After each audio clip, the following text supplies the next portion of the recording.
Network Entertainment. One, two, three. Yeah, welcome everyone sa panibagong episode ng Machong Chismisan. Kasama niyo pa rin po McCoy Barrier, Showbiz Bro, yung corporate slave at ang yung resident macho next door. At kasama pa rin natin, pinakamabangis, pinakamalakas, si Tito P. Tito Peter, Tege Tito. At kami po ang inyong Machong Chismisan. Kami po ang inyong twice a week source of happiness dito sa podcasting world. At kasama pa rin natin sa episode na to from Pencil Box Studios, Comedy Manila. At isa ring aspiring triathlete na rin ba? Juan Paolo. Yan. Juan Paolo. Bukas lalangoy na ako para mapanindigan natin yan. Sa 300 meters, pwede. Hindi natin. 300 meters. At syempre kasama din natin isang ito legit na triathlete to. Yung isa kanina fake, ito legit. Hindi aspiring. Ako yung fake. Ano ba tawag pag one athlete lang? Athlete lang, 'di ba? Tag-isip lang ako, Tito Bim. Pero ito legit na triathlete, mapagmahal na asawa, watch connoisseur. Tama ba yung pronunciation? Watch connoisseur. Si Lawrence Bivar from Comedy Manila. Hi, Lawrence. Hello, mga kamachong chismisan. Happy to be back. At yan. Kami nga po pala ang inyong machong chismisan. Kami po ang inyong twice a week source of happiness dito sa podcasting world. At kami po ang inyong longest running comedy podcast sa buong Pilipinas. Yeah. Alam nyo, di ba kadalasan pag iba-ibang tao yung nagsasama? Katulad ngayon, iba-iba yung profile natin. Ako, simpleng mamamayan lang na nagsisimula pa lang na magtakbo-takbo. Si Tito P, ano bang mas pangkali yung tawag doon sa pinagagagawa mong para kang unggoy doon, Tito P, na nagtatatalon-talon sa mga bato? Climber. Di ko rin alam basta may ADHD daw kung ano pinagagagawa ako. Ano tawag doon nga, Tito P? Na-curious ako dyan. Gusto ko i-try. Para sa aming mga walang upper body strength. Bouldering. Bouldering. Ikaw, Lawrence, na-try mo na mag-bouldering? Nung college pa. Matagal-tagal. UPL. Pero recent. Siya na mundo. Totoo. May mga... hindi. Meron ding studio. Pero bukod sa Mount Makiling, umakyat na rin ako ng... Mount Makiling is starter. Nung nasa UP ka pa? Oo, sa UP. Ayun talaga yung mga namumundok, yan yung panahon na nag-NPE ka pa. Ano? Yan yung nag-NPE ka pa. Oo. Hindi totoo yun. Nakagraduate ako eh. Nakagraduate ako so Pagkasama siya sa rally, yun yung pwedeng i-red tag. Ikaw, Paolo, ano yung masasabi mo na talagang sport mo? Yung pagtakbo ba? Nagbabike ka na rin ba? Or ano yung profile mo? Ano matatawag mo sa profile mo? Parang lang ako attempting fitness guy. Parang parang good at, hindi naman, parang can do everything but not that good. Hindi ko naman attempting kasi parang average at everything lang muna. So hindi pa ako ganun ka-hardcore. Pero ang lang nun, ang level lang nun is fit lang, parang ganun. Pero hindi pa super competitive katulad ni Lawrence, parang ganun. Kumbaga yung para lang humaba ng konti yung buhay, hindi agad mamatay. Oo, parang ganun lang siya. Parang gusto ko lang sabihin kaya ko, pero not to the point na parang kaya kong tumalo. Kaya ko lang. Pero last ako siguro pag nagkarera tayo. Pero kaya ko. So pero kaya mo, di ba? Angat ka pa rin doon sa hindi sumasali. Actually ngayon nga dahil kong ginawa this year. So next year siguro mapamimili na lang ako ng isa. Siguro high rocks, ganyan. Pero yun, parang ganun. Basta lamang ka pa rin sa nagpipikal ball, ganun. Actually, ano problema sa pipikil ball? Ito walang sira. Wala. Tito P, sorry. May ka-opisina ako na medyo hindi niya alam kung ano yung pickleball. Nandun kami nag-opisina kami doon sa isang opisina namin. Nagpunta, ano yung San Lazaro na mall? Yung SM Ayala San Mall na Lazaro. Hindi yung San Lazaro, yung ano, yung may karerahan na ginawang mall sa Makati. Circuit. Circuit. Dito. Oh. Nasa Hindi circuit. San Lazaro yun, Santa Ando kami ano sa yun? Santa Ana, nalito ako. Okay. Anyway, basta yung may kabayo. Santa Ana, nandun kami sa may escalator na gano'n. Puta, meron na palang pickleball doon.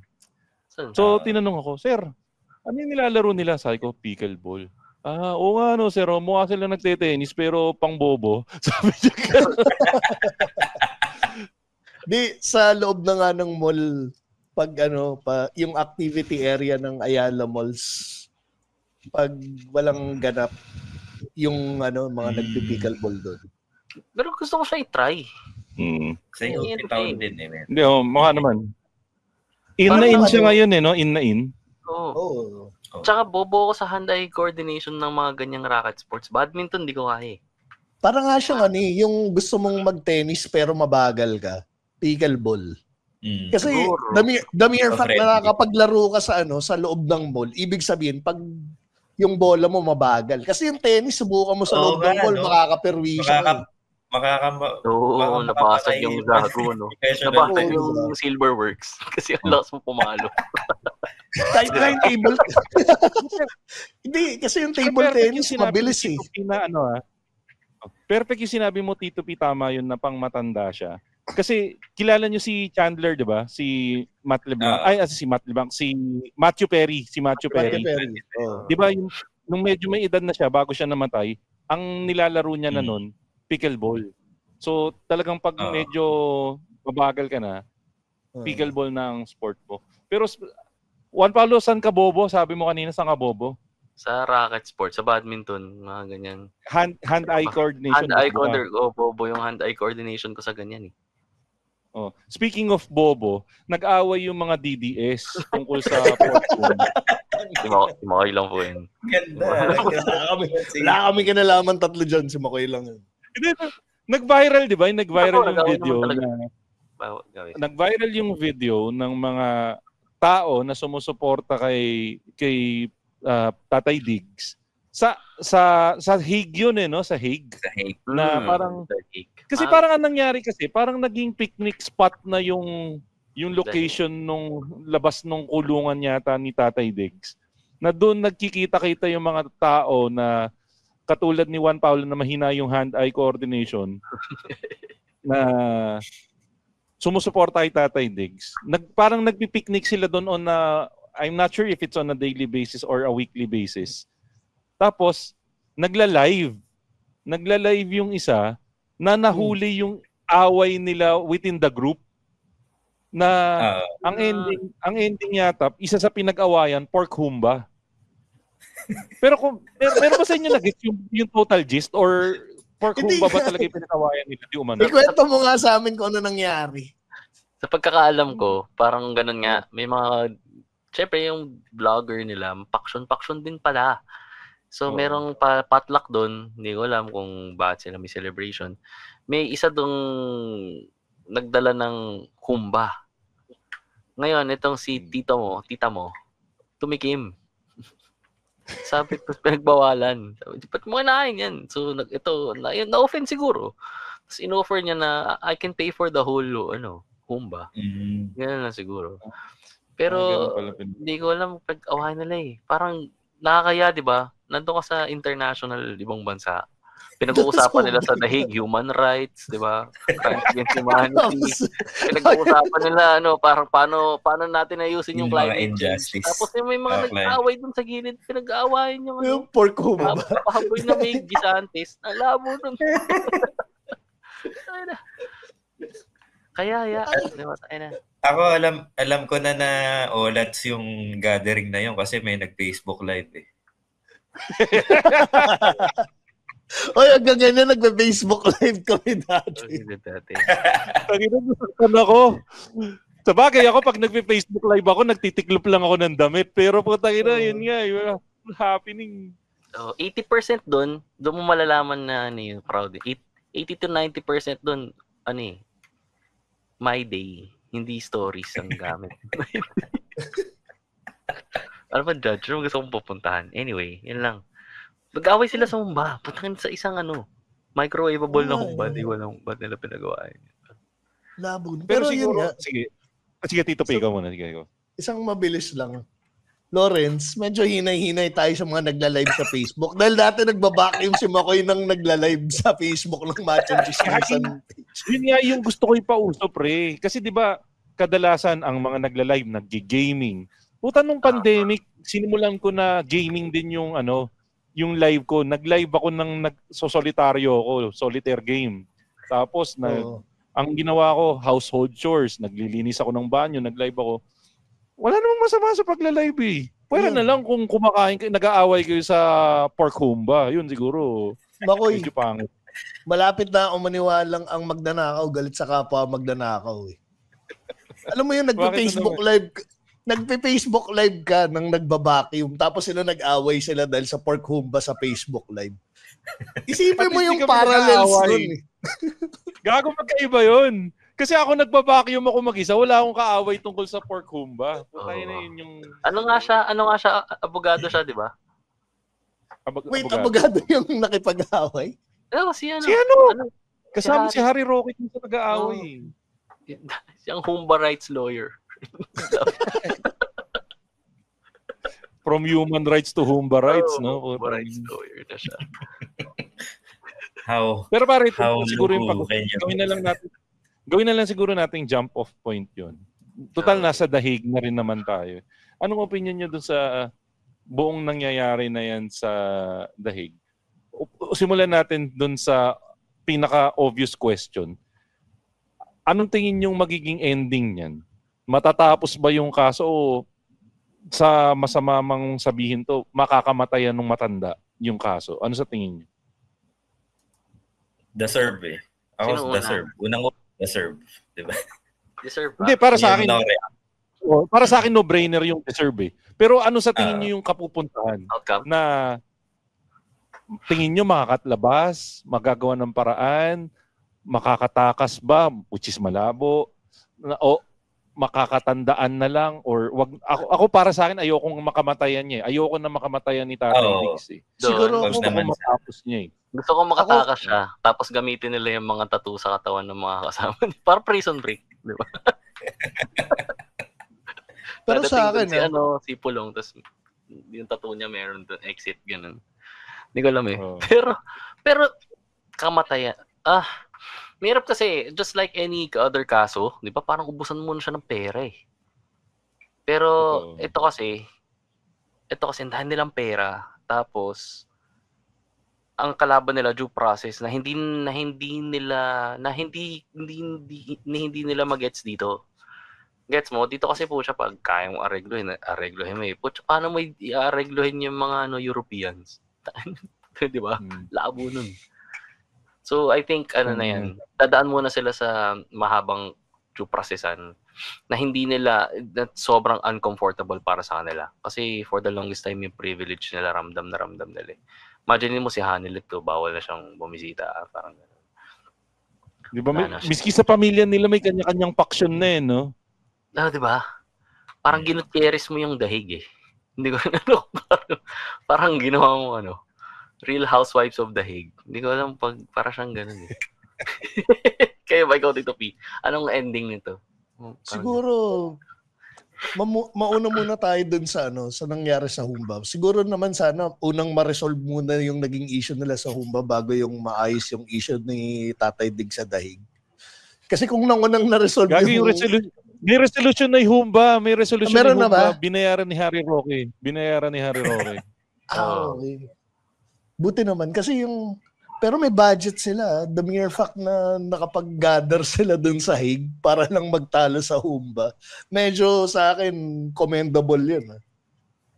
Medyo lap trip nga eh. Kasi parang habang nag-aaway-aaway sila dun, may isang babae na hindi niya yata alam na nakatapat siya dun sa camera. Kumakain lang siya ng gano'n. Sarap.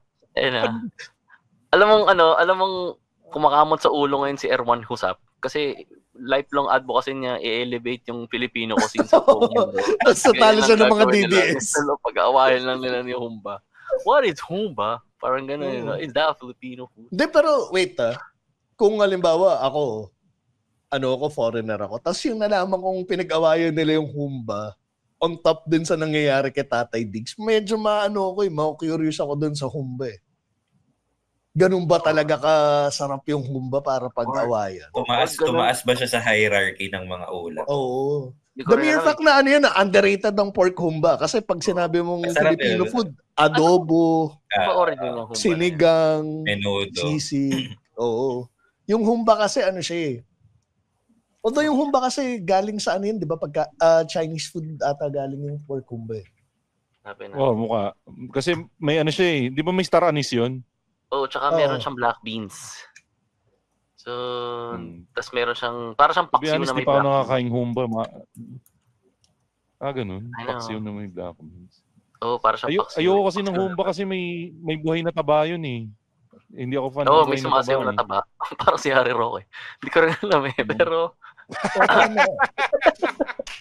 Di kasi yung masarap na Humba dito sa Banawe sa Chinese restaurant ako nakain. Imagine may evil genius yun na ilist nila yung kadumihan ng issue sa ulam.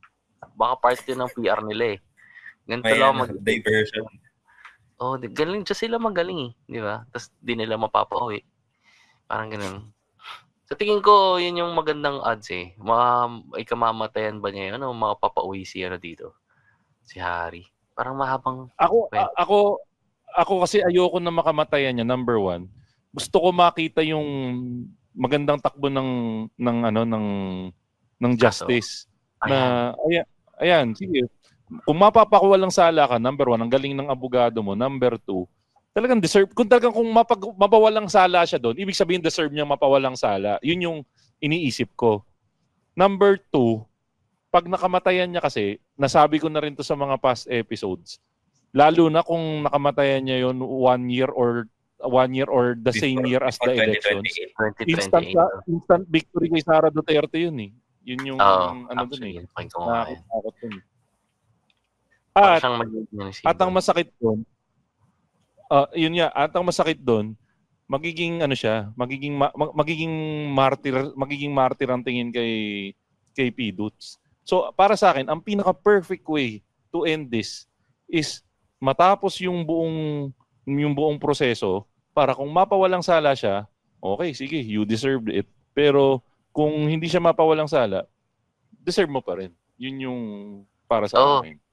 Yung process nga. Tanungin naman natin nila in-afford. Tanungin natin yung ikaw, Lawrence, ano mong gusto mo? Kung ano man yung hatol sa kanya, sana ma-serve niya. And yun nga, sana ma-survive niya. So sabihin natin 10 years. Kunwari yun yung hatol, 10 years. E di survive niya yung 10 years tapos makapauwi na siya. Ayun. Yun lang din. Sana nga ma-survive niya. Oo, kasi parang ang imbalance nun eh, di ba? Parang kaya nga siya kinasuhan dahil sa mga kaluluwang hindi niya bigyan ng chance. So ikaw, in kapalit, i-extend natin yung sa'yo. Parang pero kasi yung makinarya sa paligid niya, magaling eh. Mga PR to eh. PR something nila eh. Di ba? Parang ganun. Humbakels. Parang tayo na labo rin eh. No? Tsaka yun. Ikaw, Tito P. Pero kung magkaroon man ng magkaroon ng tawag dito, ng resolution yung kaso niya, parang komportable pa rin yung buhay niya kasi doon siya sa Hague na Hindi naman siya yung katulad dito na Hindi yata, pipili yata kung saan ikukulong. Hindi automatically sa Hague. Pwede sa Switzerland, pero pwedeng iuwi rin dito. Pero pwede sa ibang country na mag-host sa kanya as prisoner. Parang ganun. Pero kasi kung ibabalik siya sa Pilipinas, considering yung health condition niya plus yung edad niya, mag-i-email na yun. Ipapardon yun. Ng ICC? Hindi ng ICC. Hindi. Pag dito na siya sa Pilipinas, na turnover na siya sa Philippine government syempre, na yun. Makakain na siya ng Humba. Dito na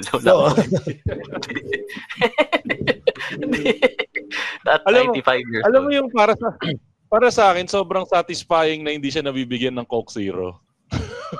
Actually, di ba? Yun yung laging pag ini-interview na nagrereklamo siya, gusto niya ng Coke Zero. Pag sinasabi nila Kitty na hindi ko nga binigyan ng Coke Zero sa loob-loob, wow, saya. Sige, kahit na yung ma-deprive ko man lang ng Coke Zero, bagay sa yung... Kasi ito rin yung kaya sobrang layo ng attachment natin sa kanya, yung sa buong process itself as a Filipino. Kasi ang galing nila doon na tanggalin yung drama eh. 'Di ba? So hindi tayo ganoon ka-invested. Doon lapagan tayong papel. So wala ditong grandstanding. Tanggalin mo si Harry Roque yun. Sobrang boring nun. Kasi parang lang, 'di ba? Parang kwentuhan na lang. Kaya hindi tayo invested kasi walang drama. Tapos hindi sila makakapag-operate kung walang drama. Imagine mo, Coke Zero, dala ng SNR pizza, 'di ba? So lahat sila performative. So parang tanggalin mo lahat. Sinasabi mo ba si Tatay Digong ba ang the performative former president? Hindi ko nga rin alam kung anong term yan eh. Hindi ko alam nga kung ano yung umiikot na performative male something na yun. Pa-explain niya sa akin. Mga pauso ng Gen Z po. Oo, yung performative, yung... Ito, recently ko lang na-discover itong yung the performative male. Yung nagpapanggap sila na advocate ng mga feminists para mag-appeal sa mga kababaihan. Siya, yun yung tipong yung marunong silang magtimpla ng matcha, mahilig sila sa matcha, nakikinig sila kay Clairo, mahilig sila sa labubu. Yan yung the performative male. Bakal po siya mga bakal. And the mere fact na hindi natin siya alam kasi matatanda na tayo, putang ina. Nini-explain mo, gusto kong sabihin yung linya ni Maha Salvador eh. Performative. Ayan. Ito na lang, if may gusto ko yung baguhin kasi medyo annoying nga yung mga nila eh. No? Imaginein mo yung lugar nila yun, payapa eh. Imaginein mo nasa gitna ka ng magandang village sa Europe. Tapos biglang may mga ganun kang kapitbahay. Di ba parang... Actually, medyo nakakahiya siya eh. Kung the mere fact na nagpipiknik sinabi sila doon. Sinabi ko Juan Paulo eh, may tawag ka sa kanila, di ba? Ano yung tawag sa kanila? Ano yan? Ayo! Wag na, okay na ako. Sabihin mo. Ano yan? Yung mga? Parang away, away Region 7. Sobrang parang very fitting. Okay lang. Di, pero ang ganda nun yung away Region 7. Hindi na lang magigets kagad dun eh. Oo. Research na lang. Galingan mo si Ang ganda. Alam mo nakakatawa dyan, Juan Paulo. Meron, sa dami nung nakikinig ng Machong Chismisan, merong isa dyan hihinto. I-google, Region 7. Region 7. Away, Region 7. Tapos na malupit doon. Ginoogle na niya yung Region 7, di pa rin niya na-gets. Wala silang makukuha kasi bobo sila sa Civica. Tapos hindi ko na alam. Tapos ang maganda, may nakagets na isa, nagpasalamat siya. Puta, may sense na rin yung pag-aaral ko nung Civica dati. Puta, yung napakinabangan. Ito pala yun. Pasalamat din sa teacher niya sa Civica nung high school. Labo na. Sa akin, ang teacher ko sa Civica si Mrs. Sarmiento. Sumalangit na. Pero the mere fact na nagpipiknik sila, parang kung ako Pilipino. Pero kayo, eto, ano yung masasabi nyo? Eto, ano yung masasabi nyo na isa sa plano na ang isa sa targets nila para mali yung term na makatakas na makalabas si Tatay Diggs is hindi patunayan yung innocence niya, kundi patunayan na mali yung ikinaso sa kanya. Parang di ba parang admission yun na hindi nyo kayang patunayan na wala siyang kasalanan. Kung hindi, tatakasan nyo na lang sa technicalities. Hindi. Well, yun naman kasi yun ang matinong strategy ng isang magaling na abogado. Papatayin mo sa technicalities bago mag-progress yung kaso. Kasi tama nga naman eh. Bago mag-start yung kaso mali yung kinasa nyo eh. Tapos. Kung naka-hit and run ka, babaguhin mo yung kaso. Di ba? Andun eh. Di ba? Hit and run siya eh. May ebidensya eh. May nakahandusay dun eh. Diba? Paano mo smoking gun na kasi. Paano mo babaguhin? Sobrang dami ng ebidensya. Hindi, pero kung nagamit nila yung technicality, ibig sabihin, ganun kagaling yung team niya. Parang ganun nga siya. Pero si ito nga, kailan ba ang hearing nito? September 8, di ba? September. September. Ibig sabihin nga, kung may admission of guilt sila, change strategy na sila kasi pwedeng, kunwari, successful sila dun sa move nila na yun. Eh di, yun na rin yung magiging springboard nila ng campaign ni Sara for 2028 kung napawalang sala masispin nila napawalang sala ng ICC si Tatay Diggs. So ito na yung redemption arc natin. Pero ito yung nangyari nitong mga nakaraang buwan, specifically pa dagdag mo pa yung mga pinagagawa ni Sara. Dito mo makikita na sobrang ganda ng machinery nila, sobrang lakas ng charisma nila sa tao. Kasi imaginein mo, yung mga pinagagawa ni Sara Duterte. Puta, nagmura, nagbanta na papatayin, ano pa bang mga pinagagawa niya? Basta kung ano pa. Tapos yung kapatid niya, yung congressman, bago yung eleksyon, nilabas yung video na may binubugbog siya. Dati sa ibang bansa pag nilabas mo yung ganun, tapos na political career mo. Puta, nanalo pa rin eh. Ganun sila kamahal ganun sila kamahal ng fanbase nila. Hanggang mo ng boxing. Ano bang? Ang lupit eh, no? Hanggang mo ng suntukan. Well, yun, medyo sablay yung part na yun. Medyo nabasag sila dun sa part ng hindi pagsipot dun sa boxing. Para sa akin, medyo na-checkmate nga sila. Na-checkmate sila dun. Pero kasi yung video, ano na yan kumbaga parang sa playbook na era pa lang, di ba yung lumabas yung video na nagkakasino siya. Hindi naman naapektuhan yung yung political career ni Erap. Ang malupit, nawala pa nga yung yung naglabas ng video Alleged. I mean, nawala na lang bigla, diba? Ito nga. I mean, di ko alam kung pwede sabihin na seasons to. Ganun kasikat kasi yung ganong style. Parang hindi pa nagsuswing pa kabila. Pero yung pang-balance ng ganong klaseng politiko. Pero sa tingin ko, papunta na siya Parang unti-unti talaga. Ay, nandito kasi tayo sa walang hiya era Parang literal walang hiya. So parang magsiswing din siya pabalik. Alam niyo kung ano yung basta nakakatakot? Reflection to reflection to sa mga tao, hindi dun sa mga politiko. Talaga ba? Ang ganda pero ang ganda ng point ni Juan Paulo. Parang talaga siya, yung politika I'm not sure kung sa Pilipinas lang or sa buong mundo or anywhere else. Parang fashion din siya. Umiikot lang siya. Worldwide diba? Parang nagkaroon tayo ng instance nga na dilaw yung panahon nila Cory. Tapos nabuhay napunta dun sa panahon nila Gloria. Tapos napunta sa uso ulit yung mga Marcos. Nauso na naman yung mga Marcos na parang nung panahon nila Cory, maiisip mo ba na makakabalik pa sila Marcos? Tapos pre-magic nila ng antagal nun, no? Ilang taon nilang pre-magic yun. Parang katulad nga nung nakwento ko dati, nung nagtatrabaho pa tayo magkasama, Tito P, mga around 2000 ano ba tayo magkasama, Tito P? 2007? Mga 2007 ba yun? 2008, ganun. Mga 2007, 2008, doon ako una, pare Lawrence. Doon ako unang nakakita ng Marcos propaganda. Na pasundot-sundot lang sa YouTube. So ibig sabihin mga ganun pa ng start, nagsimula na sila. May mga historical revisionism na nun na. Pero subtle. Pero sila leaning showbiz pa. Yung hardcore, yung mga tipong parang, alam mo yung mga dating niya, yung mga parang infographic show pa lang.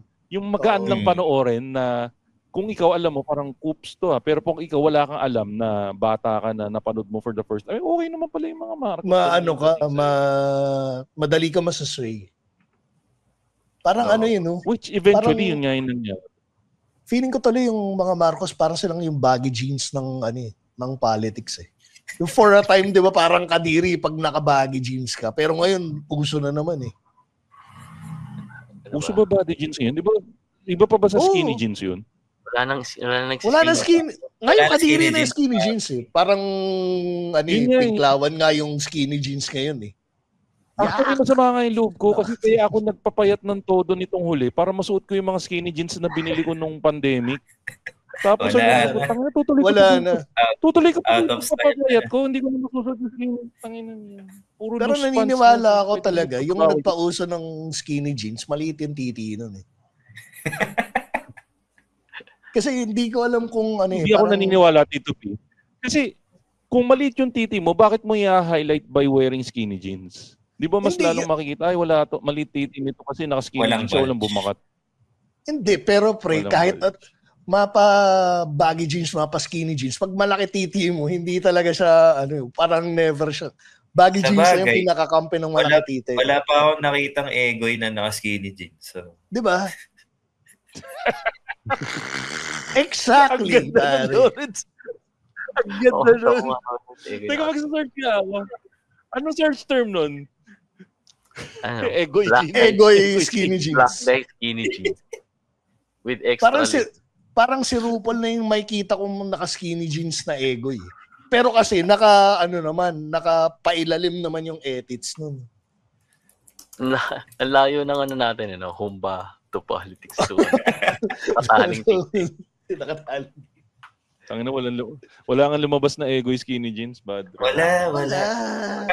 Kasi wala nauso skinny jeans ng mga emo rock band eh. Wala namang egoy na. Walang egoy na.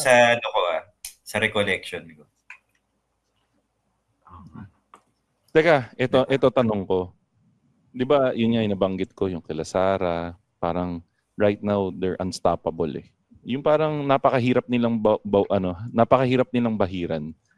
Ano sa tingin niyo yung pwede nilang gawin na ikababaksak nila? Kasi imaginein mo pre. Parang imaginein mo yung politiko, hinihingan mo na sige, magpakita ka nga ng ganito, magpakita ka ng ganyan para maniwala kami sa'yo. Tapos ang ibabato lang nila ad hominem or babarahin lang nila yung hamon. Lusot na sila eh. Pero ibang politiko yun, ang sasabihin sa kanila, ba't di mo ipakita? Parang they can't do anything wrong. Ano yung tingin nyo na pwede nilang gawin para bitawan sila ng mga fanbase nila? Kasi napaka-solid eh. Hey, his name is Chico Garcia. And his name is Gino Quillamor. And together, we are Only Fun. That's right, for only $12 a month. But if you're willing to pay, why not? No, we're from a podcast that talks about movies, TV shows. Basically, we do reviews of K-dramas, whatever is on streaming, whatever is on cinemas. We also get to occasionally interview celebrities, actors, directors, and of course infused with our own witty brand of humor and slice of life. Wow. I guess we don't infuse a lot. Check it out. Kasi ilang taon nilang tinrabaho yan since 2016, mag-almost 10 years na. So, ang dami nilang ninormalize eh. Bago pa sila umakyat sa power, di ba? Ninormalize nila dati yung panununtok ng sheriff. Okay lang, di ba? Ninormalize nila yung maging, badass pa nga eh, no? Madumi yung bibig. Normalize. Nung lumalaki tayo yung 90s, bawal yan eh. Kaso nga lang ngayon, mahabang pagtitibag ulito ng normalization nilang ginagawa. Hindi sa kanila dapat manggaling yun eh. Parang kultura ng tao mismo yung kailangan magbago eh. Kasi sa tingin ko kung talikuran nila yung pagiging taga Mindanao nila. Kasi regionalistic yung mga Pinoy, di ba? So parang kung bigla nilang sabihin, ay, yung family namin nag-originate talaga sa somewhere else. Tapos biglang Region 6. Masakit yun, para heartbroken yung mga Mindanaoans and Bisaya na hardcore fans nila. Yun nga. Doon sila yung mga Bisaya, Lawrence, yung mga Bisaya ba taga Region 6?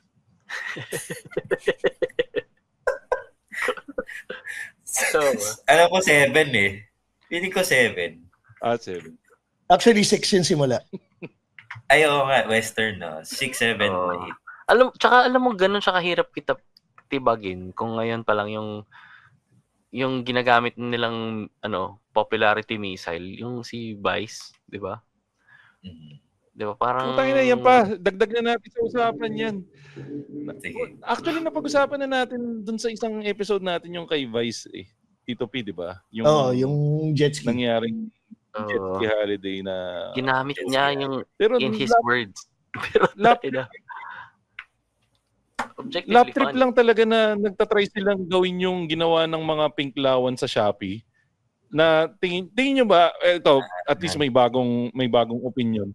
Tingin nyo kayang i-boycott ng mga DDS yung McDo into pressuring them to let go of Vice? Hindi. Kasi sila ay Jollibee crowd. Hindi nila kaya dito. Ba't mo boycott yung McDo kung ang market ng Jollibee? Diba? Sabi na sa'yo, Makoy, kahit sino tanungin mo dito, babalik ulit tayo dun sa demographic eh. Yung buying target. Plus yung buying power ng demographic na yun. Paano ka magka-cancel kung wala kang pambili? Ang magbe-benefit, alam mo kung sino magbe-benefit dyan sa pagbo-boycott nila ng McDo tsaka ng middle class. Sino? Tropical. Sino? Tropical lahat. Mga middle class kasi wala nang magbo-birthday sa mga inasal, di ba? Makakain na tayong matiwasay.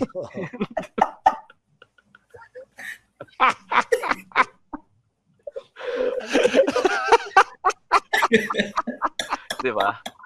Mas manageable na yung pila sa Jollibee. Oo, di ba? Boy, pag minoikot nila yung... Magpa-refill ng kanin sa mga inasal, di ka na mahirapan magtawag, no? Kasi nakatutok lang sa'yo yung bantay. Eh. Di ba? Ang may-ari ng McDo sa Pilipinas, si Andrew Tan. Na siya rin ang may-ari ng Mega Wide. Yung kamukha niyo yung Emperador. Mega World. Mega World pala. Mega World. Mega Wide. Construction pala yung Mega Wide. Construction yun. Anyway, yung Mega World. Di ba? Pag binoikot niya yan, i-reinvest lang niya yung di ba? Parang, sige. Sa street nyo, dito sa street namin, ilan McDo dito? I think 2 or 3.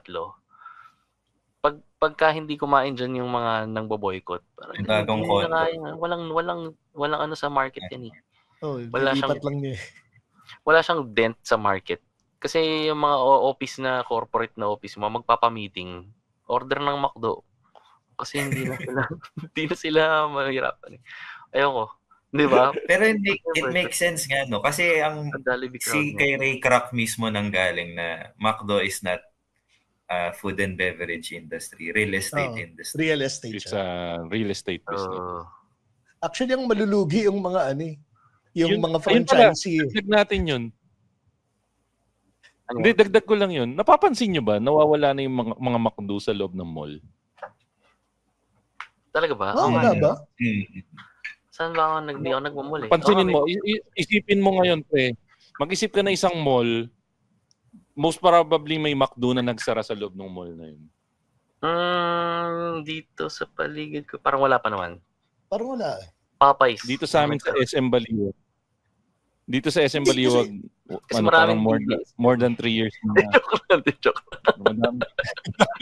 Kasi nagsimula na. Babalik tayo sa demographic. 3 years ago. Kasi sila advance eh. Talaga ba? Nagsasara sila? Yung franchise ba? Totoo yan. Madaming McDo na nagsasara sa loob ng mall and nagsusulputan lalo yung mga McDo na standalone. Kasi real estate nga sila eh. Paki-specify yung Baka naman puro mga Bulacan yan ha? Hindi. Miski search nyo sa social medias nyo na kulay itim, may theory sila doon eh. So, baka isipin lang ng mga DDS sila ang dahilan, pero hindi. Sila ang dahilan. Pero, hindi nga nila kaya tayo dun sa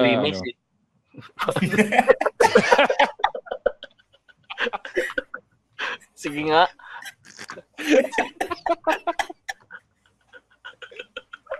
Hindi ako kakain sa McDo. Spell mo muna yung Grimace. Grimace. Paano? Sige nga.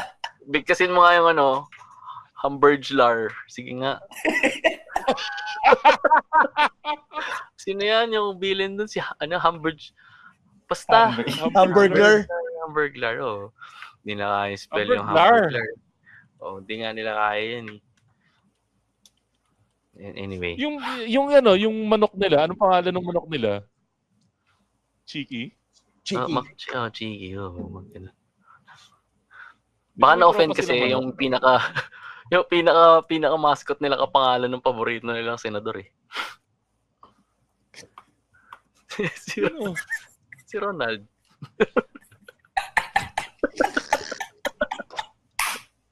Ganda. Diba? Pangalan mo Ronald, kamukha mo si Green. Tsaka parehas na silang clown. Diba? Ito yung mga joke na feeling ko merong mag-tune out ng mga nakikinig. Tapos pag sinabi natin, pag bahina ka pumikap, di mo magigets. Yung pipiliting ano. Pero alam mo, inuwento ko na rin kay Tito Pito eh. Isa sa pinakamalungkot na parte ng 2025 ko. Yung pagkapanalo ni Bato saka ni Bongo. Kasi nung unang beses silang nanalo, ang sabi ko sa sarili ko, puta, hindi man nanalo ulit to. 6 na taon ko lang tsatsagain to. Mahaba yung 6 na taon pero feeling ko di naman nanalo ulit. Tangina nanalo ulit ng 2025. Sabi tangina 6 na taon na naman. Ibig sabihin 12 years of my life senador si Bato sa si Bongo. Ang sakit lang. Ako nalungkot ako nung nalaman ko yung full name ni Bongo eh.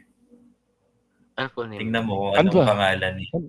Tingnan mo kung anong pangalan Christopher ni Bongo. Bongo, di ba? Hindi pa. Christopher, di ba? Bukod pa doon. Talaga? Ano nga? Hindi ko alam. Tingnan mo, Tito P. Anong pangalan ni Bongo? Christopher Lawrence. Christopher Lawrence Tesoro. Ako pangalan mo, pre. Kinakapangalan ko pala. Ano yung sabihin mo, Makoy? Seven. Ano yung sabihin mo, Makoy? Hindi, ito yung tatanong ko.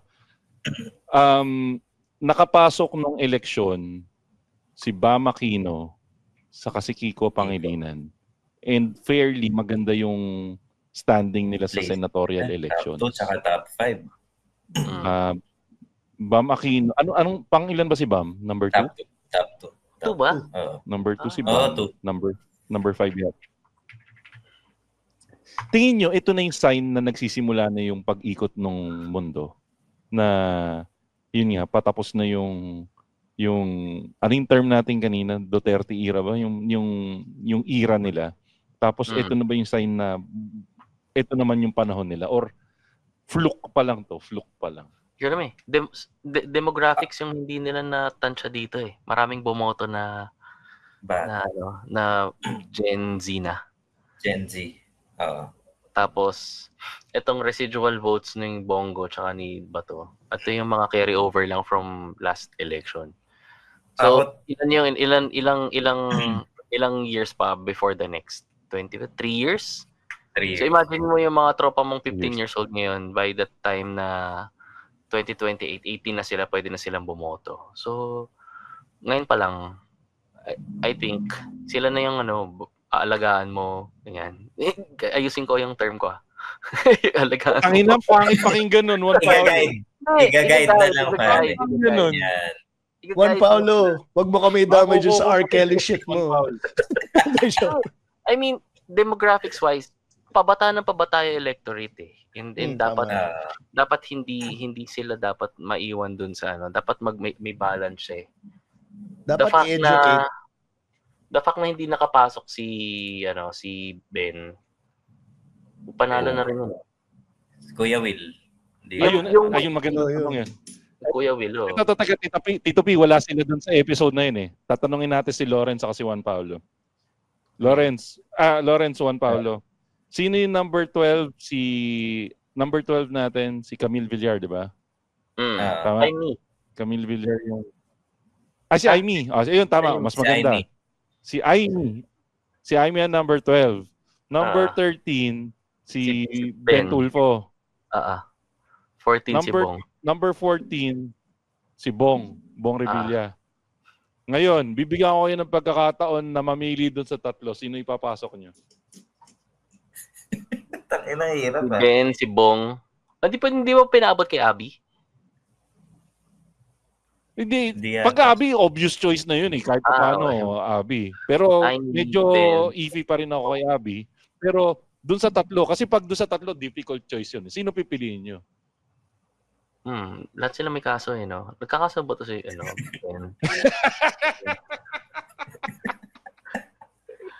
pero hindi ako payag na may dalawang Tulfo sa, tatlo na nga eh. So, hindi pwede. Tatlo na. Actually, masaya sana yun. T3, no? T3. Oo, naging bitag Senate edition.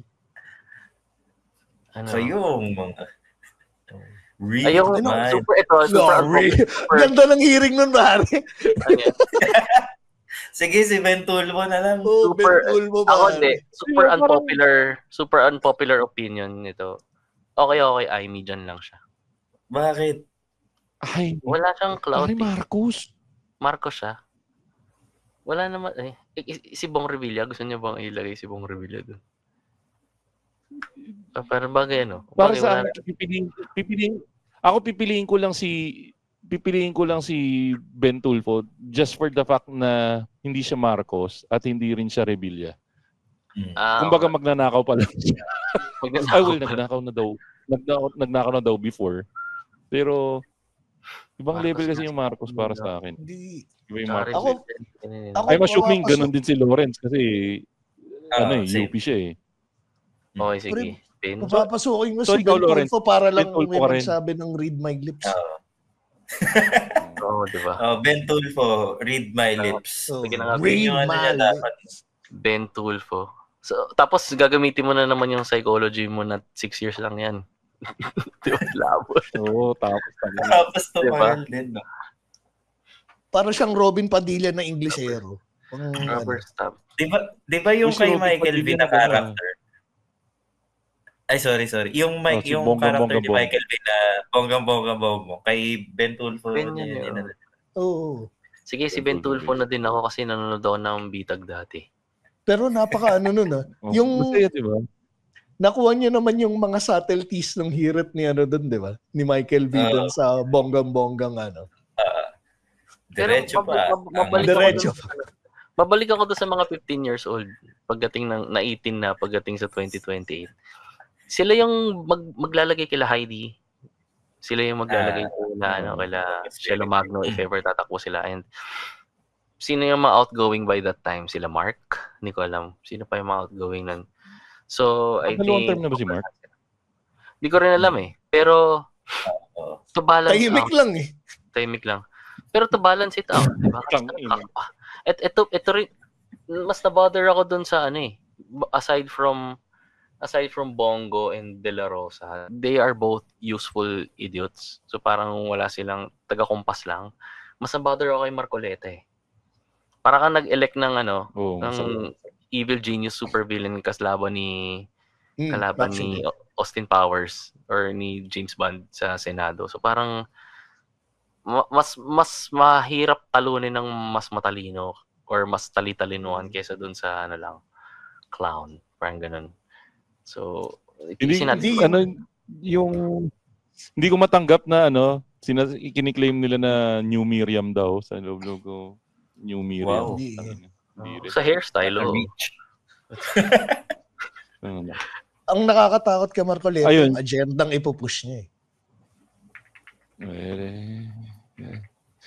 Mukhang alam ko ipupuntahan mo kaya Hindi, ayoko nang pumunta doon. Ayoko pumunta doon. Ito. By 2028, sabi dito ang mawawala na is si Risa, si Loren, si Robin, Rafi. Pero si Robin pwede pa magpa-re-elect. Si Risa hindi. Tingnan natin. Yun. So yun yung mga by that time siguro may enough momentum na si Luke Espiritu, natin alam, di ba? Teka, speaking of Robin Padilla, isa sa staff ni Robin Padilla ay di umano ay nahuling nagchochongke at yun nga daw ay si pinangalanan nung incident report ng Senado si pangalan ito artista si Miss Nadia Montenegro. Anong opinion niyo doon? Tingin niyo legit yun? Well, kung Munchies ang pag-uusapan, it checks out. Kasi, Nadia, di ba? Gago. Miss Nadia. Oh. Siguro. Munchies. Tsaka Nadia, parang it checks out eh. Hindi. Siya pa talaga. Hindi, yun yung nasa incident report. Again, ipabase tayo doon sa incident report. At, in fairness ito yung hinahanap ko sa mga government employees and government officials natin. Ang i-comment ko lang kay Nadia, nag-resign siya. Nag-resign.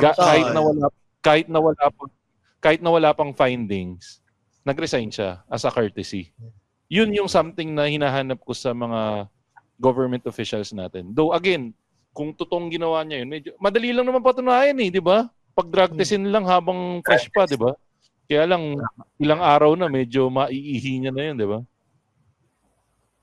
Ang unang ginawa, di ba, suspended muna siya.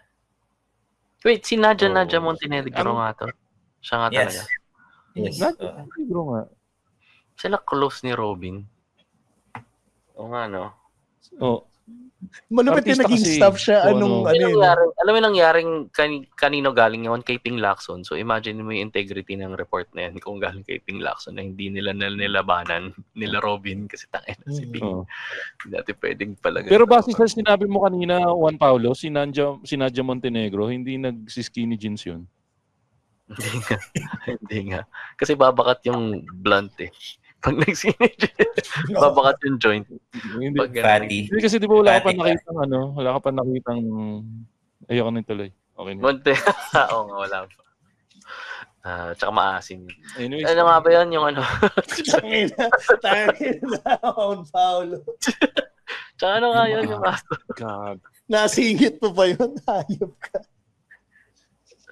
Masingit yung maasim yung singit? Teka. Pero ano final say natin? Tingin nyo. Para maganda yung finish natin. It's another 2-week cycle lang yan. This makalimutan lang. Walang accountability na mangyayari dyan. So pero yun nga, ito, just to close out this episode, balik tayo kay Tatay Diggs. Ano yung opinion nyo na magiging ending nung kay Tatay Diggs? Sige. Ako, sa kasamaang palad, yung reality yan na nakikita ko feeling ko hindi matatapos ni Tatay Diggs. Kung totoo yung sinasabi nila na nagiging frail na yung matanda. Syempre, di ba taon yan bago matapos yung investigation niya. Kaya natatakot ako na posibleng yan yung mag-trigger nung Sara presidency. Yun yung nakakatakot para sa akin. Kayo, anong opinion nyo? Siguro si Tito P. Tito P, ikaw?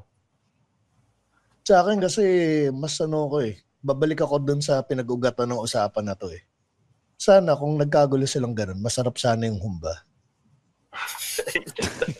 Kasi tangina parang, hindi kasi parang nagkagulo sila tapos di masarap yung humba. Parang ang ang pangit lang. Yung nagkagulo kayong ganun, tapos yung nakakahiya, na bilang bansa, nag-aaway kayo sa Hague, tapos yung humba parang mid lang. Hongma pala yung Chinese name ng humba. Ano? Hongma. Hongma? Hongma. Hongma. Teka. Juan Paulo, anong take mo? Bigyan natin yung huling take kay Lawrence. Ikaw, Juan Paulo, anong take mo? Didikit ko sa senaryo mo na if ganun nga yung process, hindi na niya masusurvive yung kaso. I think ang mangyayari niyan, dapat ngayon pa lang nilalatag na ng mga kalaban niya yung framework na hindi siya mamartirin. Kasi ngayon na naman kulang yung kulang dyan yung side ng mga namatay. Hindi sila hindi sila visible 'Di ba? Tsaka malaking issue din yan na hindi sila nagsasalita kasi I think at one point DDS din sila Tapos hindi sila, tapos in denial sila up to the point na pinatay sila. So kailangan kasi patay na sila. Na DDS. Tawag dito pero kailangan yun nga Gago. Hindi, kailangan mo siyang i-reframe sa sa PR standpoint na ang tawag dito, ang due process is same process ng masakit at matagal, and hindi siya quick fix. Kasi nasanay talaga tayong Pinoy na quick fix eh. Hindi porket kinamatayan na niya or hindi niya na sinurvive, hindi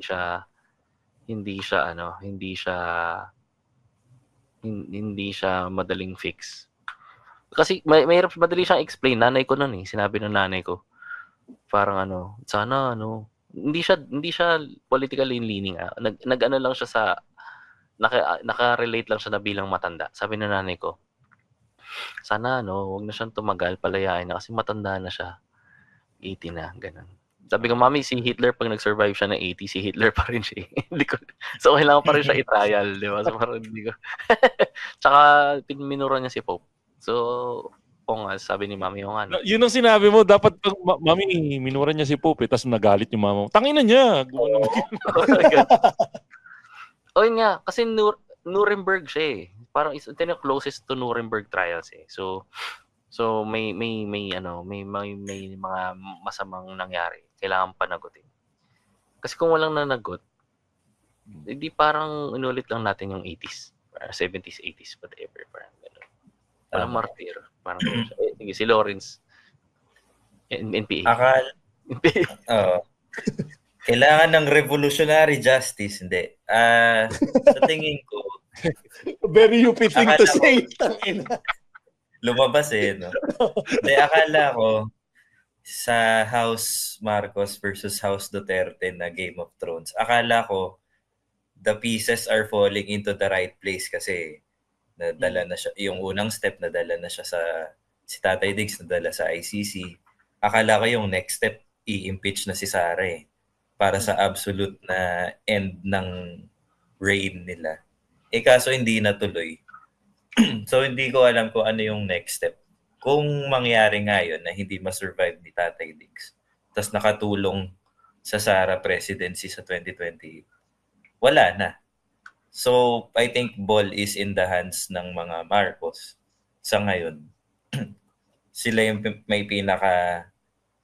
pinaka-vulnerable kung gusto nila ng continuity ng power nila. Kasi malamang sa malamang, kung manalo nga si Sara sa 2028, sila yung unang target. Actually, existential yan, kabilang side Existential crisis ng mga Duterte. Existential crisis ng mga Marcos. Kasi walang bata Marcos ngayon. Sino bata nila ngayon para patakbuhin sa 2028? Too young si Sandro. Si BNP Chief. Pero nakikita mo parang para siyang Pacquiao Marquez Por. Para siyang bata. Para itong magiging Lenny Sara part 3. Parang ganun lang siya. Hindi, ang masakit, medyo sasali sa picture si Riza Si Riza din, So, kailangan mag-desisyonan nila. Wala kasi tayong primary. Pero, yun nga, hindi natin alam. Masakit pa kanya kasi Robin pa yung running mate ni Sara. So, parang, anyway, yun lang siya. Posible pa yun si Robin. Existential crisis. Masakit yun nung bata ako may picture ako ni Robin sa wallet ko. Sorry. Wala kasi sabi mo ka Robin sa TV. Ako si Mariel Ako, ang totoo, nagustuhan ko yung 10,000 hours. Galing ni Robin dun. Ay, maganda. Aminado naman ako maganda. Sa si Bella. Teka, dito na natin tapusin tong episode na to. Lawrence, ano yung mga gusto mong i-promote, Lawrence? Wala. Di pa ako nabook ulit Bahala na ngayon. Follow nyo na lang ako sa social media ko @_Lawrence. Social media page na lang. Yan. At tapos, Juan Paulo, ano nga yung mga gusto mong i-promote dyan, Juan Paulo? Social media pages, shows, or Juan Paulo _pencilbox. And then, syempre, Pencilbox Comedy, lahat ng platforms. Tapos, September 12, Comedy Manila Showcase. Yan. Tapos, October 26, Pencilbox Live at SM Skydome. Yan. Baka dyan tayo invite. Magdadala akong humba dyan sa Skydome. Yan, sige. Pagkati tayo. Pagkati natin. Juan Paulo, pakipaabot yung congratulations sa buong grupo ng Pencil Box, lalong-lalo na kay lalong-lalo na kay Direct Pat na sobrang proud ng Machong Chismisan sa nararating ng Pencil Box. Ito walang halong biro to, Juan Paulo. Tuwing nagbi-bench watch ako ng Pencil Box Studios na episode, kinikilig ako pag nakikita ko yung mga members ng Pencil Box Studios na nag-i-skit, na gusto kong sumigaw sa mga kasama ko. Uy, mga friendship ko yung mga nandyan, yung magaling na yan, yung ano nga pangalan ng character mo, yung superhero character mo, si Plastic Man. Plastic Man. Buti nga di sumama. Kilala ko yan. Yan o. So, ipapasabugin natin ulit. Guys, check out nyo yung Baklastic Man. Baklastic Man! Baklastic Man. Yan. Follow nyo, yun lang. Ano pa ba? Ay, may merch din. May Pencil Box merch IG. Linya-linya. Yan, tsaka linya-linya. Yan. Ay, abangan nyo. Kailan ba lalabas to? Secretly. Baka maglabas uli ng, ng design ng linya-linya Pencil Box. Parang bagong design. Bagong batch. Yan. Bili kayo para meron kaming pang Baklastic Man. Hindi ko alam. Yan lang. Yan, thank you. Thank you po sa solid. Tito P. Tito P. Yan. Ano lang, shoutout lang sa Pencil Box kasi nakita ko kung paano siya nag-start na yung mga early post nila, as in hirap pa sila makakuha ng traction kasi yung mga kasama doon puro kakilala pa natin eh. Saka ano pala, Bakoy, gayahin mo si JP. Mag-Jimmy Santos ka rin para mag-viral rin tayo. Pwede. Pero sobrang congrats sa Pencil Box kasi yung humble beginning siya, tapos ngayon as in nakikita ko na yung mga post nila, as in yung traction ng mga likes at saka yung mga views eh. So sipin mo sana makuha na kami ng mga brand ng may mga pero saya kasi kung sa kumpal na ba, kung tutusin kasi yung Pigag, nakita ko rin kung paano sila nag-progress eh. Nakikita ko na doon yung direction magiging Pigag din tong Pencil Box, mag-aalisan din sila dyan. Oo. Pag sikat. Yan si Roger. Medyo nakakuha na ng si Roger eh. Yun yung mga unang aalis eh. Tapos si Charot, pag kinuha na siya ng GMA, na rin yan. Kukunin na GMA. Hindi, joke lang. Hindi, balik. Ay, teka. Kailangan na natin tapusin to. Batiin mo na yung mga kailangan batiin. Hindi, yun nga. Sa mga dapat mo. Follow nyo lang ako sa IG ko para makakita kayo ng mga bouldering shit. Tito__P. Speaking of bouldering shit, nakalimutan na natin guys. Ito na nga po pala ang pagbabalik ng ating pinakapaboritong segment sa lahat, ang Pina-follow ba ni Tito P? At ito na po mga kaibigan, check po na. Speaking of GMA7, ang i-check natin ngayon kung pina-follow ba ni Tito P ay ang bagong kasal na asawa. Anong pangalan nito? Yung bagong kasal sa GMA? Si EA? Shira Diaz. Tama ba? Ayun, si Shira Diaz. Asawa ni EA. Shira Diaz pala.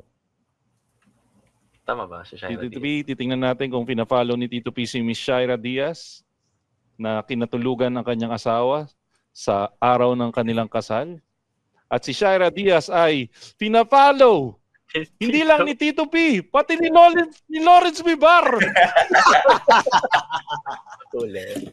Yes. Hindi, wala namang masama sa pag-follow.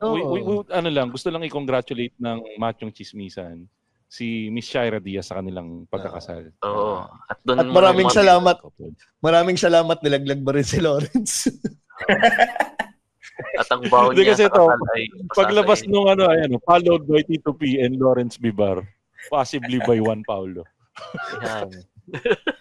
At yan po mga kaibigan ng ating latest episode ng Machong Chismisan. Batiin lang natin na mabilis yung mga kaibigan nating podcast para di naman sila magtampo. Backtrip Podcast, Tigas Tito Podcast, Pinay Memeology Podcast, 25% podcast ng ating paboritong aktor na si Jasper Reyes, 3040 Podcast, MJ's Bubble Podcast, Fanboy Chronicles Podcast, Galingan Mo Naman Podcast, Tatay Hood Podcast, Kiss.Chronicles Chronicles Podcast, Pandango sa Lightbulb Podcast, Konichimate Podcast ni Masahiro Nyoka, At syempre, yung mga patrons natin, si Dar Almendra, si Wilbert na asawa ni Beng, si Darwin Busuego, si Jimbo, si Jason Bonsa, si Jun Magpuyo. Ang patron ng mga patron, walang iba kundi si Len Mackenzie at saka syempre, si Kitorific PH na tumutulong sa atin sa ating pagpayat. Check out nyo sila sa Instagram page nila, Kitorific PH, sa Facebook. At kung may nasa Metro Manila kayo, check out nyo lang Grab PH, nandyan din yung Kitorific PH. Yan po mga kaibigan. Ang ating latest episode ng Machong Chismisan, kasama natin si Juan Paulo na lagi nagsasabing walang hostisya sa Humba.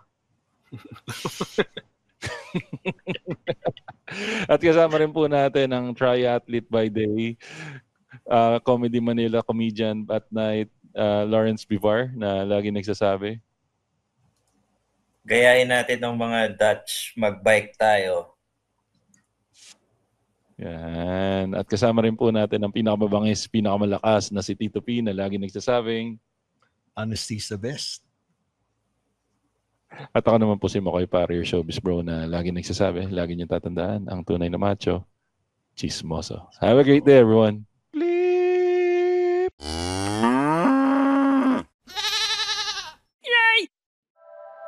The opinions of podcast creators, hosts, and guests are not necessarily reflective of the official stance of the Pod Network Entertainment, its hosts, or other network programs. The content created by the people behind the podcast is personal and not meant to harm any religion, ethnicity, group, organization, company, or individual.